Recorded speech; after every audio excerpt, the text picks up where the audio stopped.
శుభలగ్నం సినిమాలో భర్తను కొనుగోలు చేసే మహిళా స్టోరీ విన్నాం కదా. కానీ ఓ దేశంలో భర్తలను కొనడం కాదు, గంటల లెక్కన అద్దెకు తెచ్చుకుంటున్నారు.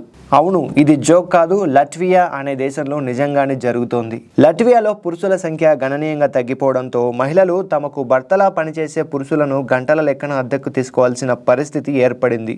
యూరోస్టాట్ డేటా చెబుతున్నది ఏమిటంటే లట్వియాలో పురుషుల కంటే 15% మహిళలు ఎక్కువ ఉన్నారంట. Platform building, carpentry, TV installation, painting వంటి పనుల కోసం భర్తలను బుక్ చేసుకుంటున్నారట. అక్కడ జీవిత భాగస్వామి కాదు, కనీసం బల్బు మార్చే వ్యక్తి అయినా దొరకాలని అక్కడి మహిళలు చెబుతున్నారు. భర్తలను అద్దెకు తీసుకునే పద్ధతి లట్వియాకే పరిమితం కాలేదు. యూకేలో లారా యంగ్ 2022లో తన వ్యాపారమైన రెంట్ మై హ్యాండీ హస్బెండ్ కింద తన భర్త జేమ్స్ ను చిన్న ఉద్యోగాల కోసం అద్దెకి ఇవ్వడం ప్రారంభించింది. ఇంటి పనులకు జేమ్స్ గంటకు ఒక రుసుము లెక్క వసూలు చేస్తున్నాడు. ఒకప్పుడు పూలు పట్టుకుని ప్రపోజ్ చేసే భర్తలను వెతికేవారు.